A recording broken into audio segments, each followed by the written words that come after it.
Hola, hoy vamos a meternos de lleno en un tema que es fundamental, pero que a menudo está, bueno, rodeado de silencio y de muchas dudas. La menstruación. Vamos a desgranar la biología, a responder preguntas comunes y a entender un poco mejor todo el contexto que la rodea. Claro, estas son preguntas que pueden generar muchísima inquietud. Esa incertidumbre sobre el propio cuerpo, la verdad es que puede ser abrumadora, sobre todo cuando parece que lo que nos pasa no encaja con lo que se supone que es normal. Pero la buena noticia es que muchísima gente se siente así. Y aquí es donde el conocimiento se vuelve nuestro mejor aliado. La información es poder. Entender qué procesos biológicos hay detrás no solo nos da tranquilidad, sino que nos da herramientas para cuidar mejor de nuestra salud. Vale, esta va a ser nuestra hoja de ruta. Empezaremos por lo más básico, lo biológico. Luego hablaremos de las irregularidades, exploraremos qué soluciones hay. Y para terminar, abriremos un poco el foco para ver el panorama general. Vamos a ello. Venga, pues vamos a empezar por el principio. Para entender por qué a veces las cosas se desvían, primero tenemos que saber cómo es el modelo de referencia. O sea, qué dice la biología sobre cómo es un ciclo menstrual estándar. La menarquía. Esta palabra se refiere ni más ni menos que a la primera menstruación. Marca el inicio de una nueva etapa. La media de edad está sobre los 12 años y medio, pero ojo, es solo una media. Puede pasar antes o después. Y es la señal de que un sistema hormonal súper complejo se está poniendo en marcha. Y aquí tenemos un dato que me parece súper interesante. Sobre todo durante la adolescencia, pensar en una regularidad de reloj suizo, pues no es lo habitual. Los ciclos pueden durar desde 21 hasta 45 días y seguir considerándose normales. ¿Por qué? Pues porque el cuerpo todavía está, digamos, calibrando todo este sistema nuevo. Y todo este proceso se puede dividir en tres actos, como en una obra de teatro. Primero, la fase folicular. El cerebro le dice a los ovarios, preparad un óvulo. Luego, la fase ovulatoria, que es el gran momento en que se libera ese óvulo. Y por último, la fase lútea, cuando el útero se prepara, por si acaso ese óvulo es fecundado. Es una coreografía hormonal increíble. Bueno, ya hemos visto que la irregularidad al principio es lo más común. Pero, ¿por qué? ¿Cuál es el mecanismo biológico que hay detrás de que todo sea tan impredecible al comienzo? Pues aquí está la clave de todo, el eje HHO. Podemos imaginarlo como una línea de comunicación directa entre el cerebro, que serían el hipotálamo y la hipófisis, y los ovarios. En los primeros años, esa línea de comunicación pues todavía tiene algunas interferencias. Las señales no son del todo nítidas, y por eso las hormonas pueden ser un poco inconsistentes. Y este gráfico lo deja clarísimo. Vamos, un 85% es una auténtica barbaridad.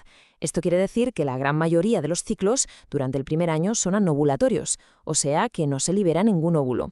Esta es la prueba directa de que ese eje HHO aún está madurando y la razón principal de tanta irregularidad.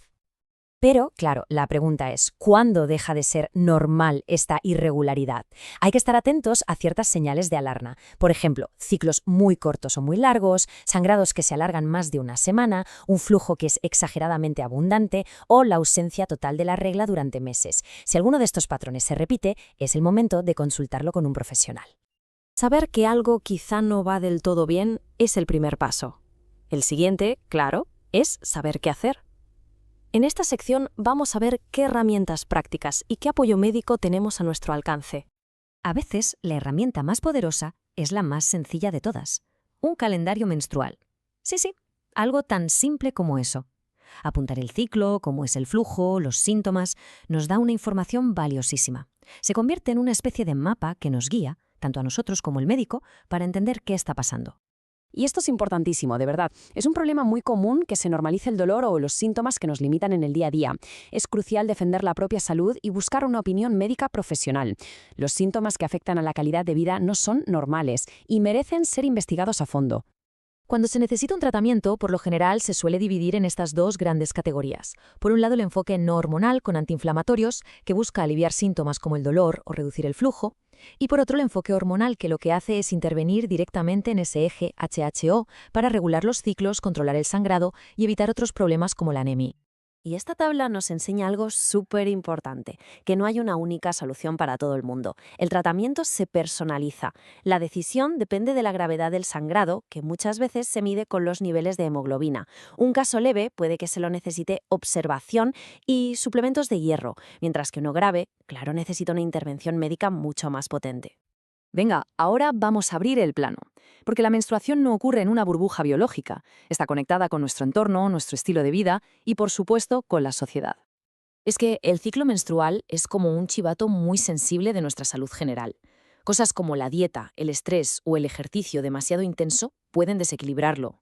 Además, la ciencia cada vez nos avisa más sobre los disruptores endocrinos, esas sustancias químicas que están en plásticos y otros productos y que pueden interferir con nuestras hormonas. Y, cómo no, la genética también tiene algo que decir. Y aquí llegamos a un punto clave, un punto que a menudo se olvida. La conversación sobre la menstruación tiene que ser inclusiva.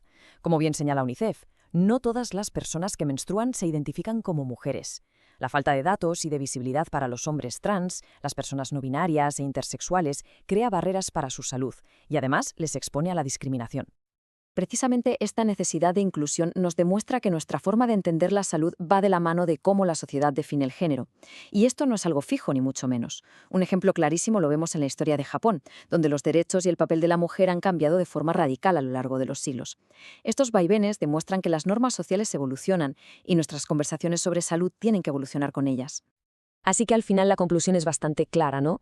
La educación sobre la salud menstrual no es solo para quienes menstruan. Para crear una cultura de apoyo de verdad, la comprensión y el respeto tienen que ser universales, y tenemos que derribar de una vez los viejos tabúes y estigmas. En definitiva, este viaje para entender el ciclo menstrual va mucho más allá de un simple diagrama de biología. Se trata de conectar con el propio cuerpo, de tener las herramientas para defender la propia salud y de sentir el poder que nos da el conocimiento. Y para terminar, ahí queda esta pregunta. Romper un tabú no es tarea de una sola persona. Es un esfuerzo colectivo. ¿Cuál podría ser ese pequeño paso que podemos dar en nuestras comunidades, nuestras familias o nuestros círculos de amigos? La conversación, desde luego, tiene que empezar ya.